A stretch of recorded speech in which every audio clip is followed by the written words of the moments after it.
Welcome to my channel. आज आप सब किसी को बिहार बोर्ड के 10वीं क्लास के हिंदी के गद्य भाग के 3 नंबर पाठ, जिस पाठ का नाम है भारत से हम क्या सीखे, इसके व्याख्या को बताया जाएगा। सबसे पहले लेखक परिचय जान लेते हैं। तो भारत से हम क्या सीखे किसने लिखा हुआ है, तो इसको फ्रेडरिक मैक्स मूलर जी ने लिखा हुआ है। इनका जन्म कब हुआ था, तो इनका जन्म 6 दिसंबर 1823 ईस्वी आधुनिक जर्मनी के डेसाउ नामक नगर में हुआ था। इनकी मृत्यु कब हुई थी, तो इनकी मृत्यु 28 अक्टूबर 1900 ईस्वी को हुई थी। इनके पिता का नाम विल्हेम मूलर था। इनकी माता का नाम एडेलहेड मूलर था। मैक्स मूलर के जीवन परिचय के बारे में जानते हैं। मैक्स मूलर जब 4 वर्ष के हुए तो इनके पिता की मृत्यु हो गई। पिता के निधन के बाद उनके परिवार की आर्थिक स्थिति बहुत ही दयनीय हो गई। फिर भी मैक्स मूलर की शिक्षा दीक्षा बाधित नहीं हुई। बचपन से ही वे संगीत के अतिरिक्त ग्रीक और लैटिन भाषा में, ग्रीक कहाँ की भाषा है, यूनान की भाषा को ग्रीक भाषा कहते हैं, यूनानी भाषा को इंग्लिश में ग्रीक भाषा कहते हैं। तो वे संगीत के अतिरिक्त ग्रीक और लैटिन भाषा में निपुण हो गए थे। वे संगीत के अतिरिक्त ग्रीक और लैटिन भाषा में निपुण हो गए थे तथा लैटिन में कविताएं भी लिखने लगे थे। 18 वर्ष की उम्र में लिपजिंग विश्वविद्यालय में उन्होंने संस्कृत का अध्ययन आरंभ कर दिया। इनकी साहित्यिक रचनाएं के बारे में जानते हैं। 1841 ईस्वी में उन्होंने हितोपदेश का जर्मन भाषा में अनुवाद प्रकाशित करवाया। हितोपदेश जो है यह किस भाषा में है, तो यह संस्कृत भाषा में है और इसको जर्मन भाषा में उन्होंने अनुवाद करवाया। कठ क्या है, यह उपन्यास का नाम है और केन भी उपन्यास का नाम है। तो कठ और केन आदि उपन्यासों का भी जर्मन भाषा में अनुवाद प्रस्तुत किया। मेघदूत महाकाव्य का भी जर्मन पद में अनुवाद कर यश का भी काम किया। यश का मतलब उनका नाम रोशन हुआ, वे नाम कमाए। पाठ परिचय को जान लेते हैं। तो प्रस्तुत पाठ भारत से हम क्या सीखे भारतीय सेवा हेतु चयनित युवा अंग्रेज अधिकारियों के आगमन के अवसर पर संबोधित भाषणों की श्रृंखला की एक कड़ी है। प्रथम भाषण का यह संक्षिप्त एवं संपादित अंश है। इसका भाषांतरण अर्थात इसका अनुवाद डॉक्टर भवानी शंकर त्रिवेदी ने किया है। इसमें लेखक ने भारतीय सभ्यता की प्राचीनता एवं विलक्षणता के विषय में नवागंतुक अधिकारियों को बताया है कि विश्व भारत की सभ्यता से बहुत कुछ सीखती तथा ग्रहण करती आई है। इसमें जो है मैक्स मूलर बताते हैं कि भारत की सभ्यता विश्व की सबसे ऊंची सभ्यता है और पूरे विश्व की सभ्यता भारत की सभ्यता से हमेशा कुछ न कुछ सीखती आ रही है। यह एक विलक्षण देश है। विलक्षण का मतलब इसमें जो है विभिन्न प्रकार के जाति धर्म के लोग एकता के भाव में रहते हैं। यह पूरी दुनिया से एक अलग देश है। इसकी सभ्यता और संस्कृति से बहुत कुछ सीखा जा सकता है। नई पीढ़ी अपने देश तथा इसकी प्राचीन सभ्यता एवं संस्कृति, ज्ञान साधना, प्राकृतिक वैभव आदि की महत्ता का प्रामाणिक ज्ञान प्रस्तुत भाषण से प्राप्त कर सकेगी। चलिए शुरू करते हैं पाठ को। तो पाठ का सारांश है, प्रस्तुत पाठ भारत से हम क्या सीखे महान चिंतक एवं साहित्यकार मैक्स मूलर द्वारा लिखित है। इसमें लेखक ने भारत की विशेषताओं पर प्रकाश डाला है। लेखक जो है मैक्स मूलर जो एक महान चिंतक भी है और साहित्यकार भी हैं। इन्होंने इस पाठ में भारत की विशेषताओं पर प्रकाश डाला है। लेखक का मानना है कि संसार में भारत एक ऐसा देश है जो सर्वविध सब कुछ, दुनिया में जितनी भी संपदाएं हैं सब संपदा प्राकृतिक सौंदर्य प्राकृतिक सुंदरता से परिपूर्ण है। भूतल पर इस जमीन पर स्वर्ग की छटा यहीं देखने को मिलती है। यानी जो भारत भूमि है यह स्वर्ग जैसा है। प्लेटो तथा कांट जैसे दार्शनिकों ने भी भारत के महत्व को सहर्ष का मतलब खुशी पूर्वक स्वीकार किया है। प्लेटो कौन था? तब प्लेटो जो था वह यूनान का दार्शनिक था। प्लेटो के गुरु कौन थे? तो प्लेटो के गुरु सुकरात थे। और प्लेटो के शिष्य कौन थे? तो प्लेटो के शिष्य जो थे वह अरस्तु थे। और अरस्तु के शिष्य कौन थे? तो अलेक्जेंडर द ग्रेट था, जिसे सिकंदर महान के नाम से भी जाना जाता है। और अरस्तु कौन था? तो अरस्तु को आप लोग सभी कोई जानते ही हैं, जीव विज्ञान के पिता के नाम से जाना जाता है।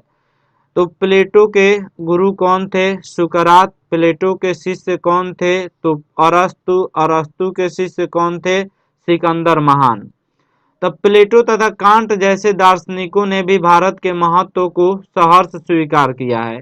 यूनानी, रोमन तथा सेमेटिक जाति के यहूदियों की विचारधारा में भी सदा अवगाहन करते रहने वाले यूरोपियनों के विश्वव्यापी एवं संपूर्ण मानवता के विकास का ज्ञान भारतीय साहित्य में ही मिला। लेखक के अनुसार सच्चे भारत के दर्शन गांव में ही संभव है, न कि कलकत्ता, मुंबई जैसे शहरों में। लेखक का मानना है कि भारत के सच्चे दर्शन जो होते हैं वह गांव में होते हैं, न कि बड़े बड़े शहरों में होते हैं। यहाँ प्राकृतिक सुषमा है, सुषमा का मतलब सुंदरता है। भारत भूमि जो है वह प्राकृतिक सुंदरता से परिपूर्ण है। यहाँ पे विभिन्न प्रकार के खनिज भंडार है, कृषि की महत्ता है। यह तपस्वियों की साधना भूमि, जन्मभूमि, कर्म भूमि रही है। भारत में अनेक विदेशी सिक्कों का विपुल भंडार था, जैसे ईरानी, केरियन, थ्रेसियन, पार्थियन, यूनानी, मैकेडेलियन, शकु, रोमन और मुस्लिम शासकों के सिक्के यहाँ प्रचुर मात्रा में मिले थे। दैवत विज्ञान, कहावतों, कथाओं का महासागर रूप भारत में देखने को मिलता है। शब्द निर्माण और बृहद शब्द भंडार भी भारत के पास चिरकाल से व्यवहृत है। विधि शास्त्र, धर्म शास्त्र, राजनीति शास्त्र की जड़ें भी भारत में ही है।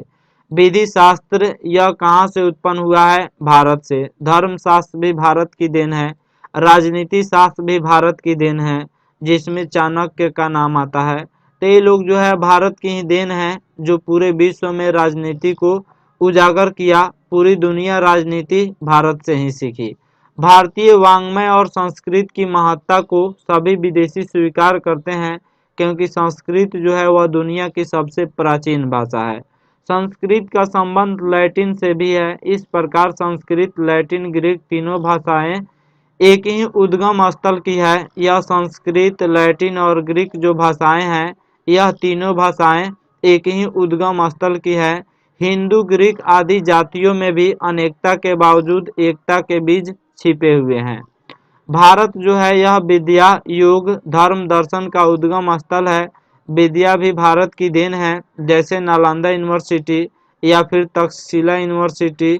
ये सब तक्षशिला विश्वविद्यालय, तक्षशिला यूनिवर्सिटी, इस यूनिवर्सिटी में पूरी दुनिया के लोग पढ़ने आते थे। योग, धर्म, दर्शन, ये सब योग दर्शन के प्रवर्तक कौन थे? पतंजलि थे। तो ये सब जो है भारत की ही देन है। पूरे विश्व को बुद्ध ने अपने विचारों से आलोकित किया था, जो भारत की देन है। इस प्रकार भारतीय सभ्यता, संस्कृति, ज्ञान, विज्ञान, प्राकृतिक सुंदरता, भाषा और साहित्य में विशेष अभिरुचि रखने वालों के लिए भारत भ्रमण आवश्यक है।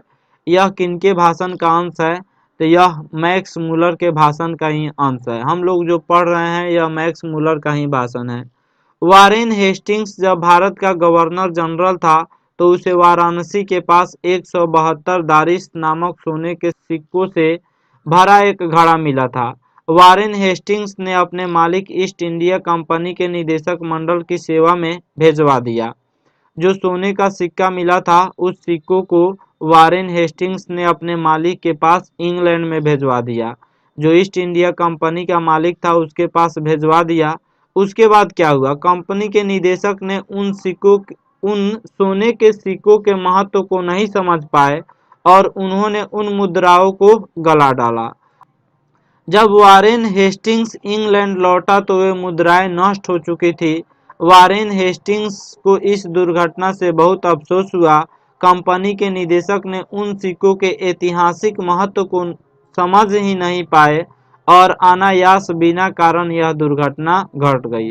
अगर कंपनी का निदेशक उन सिक्कों को महत्व को समझ पाते तो फिर ऐसी दुर्घटना नहीं घटती। अर्थात जो ईस्ट इंडिया कंपनी का निदेशक था वह उन सोने के सिक्कों को नहीं गलाता वारेन हेस्टिंग्स उन सिक्कों के महत्ता ऐतिहासिकता को समझते थे। कंपनी के निदेशक की नासमझी पर वारेन हेस्टिंग्स दुखित थे। अंत में लेखक अपने हार्दिक उद्गार प्रकट करते हुए कहता है कि भारत की प्राकृतिक एवं सांस्कृतिक सौंदर्य संपन्नता को जानने के लिए अभी न जाने कितने स्वप्नदर्शियों की आवश्यकता है।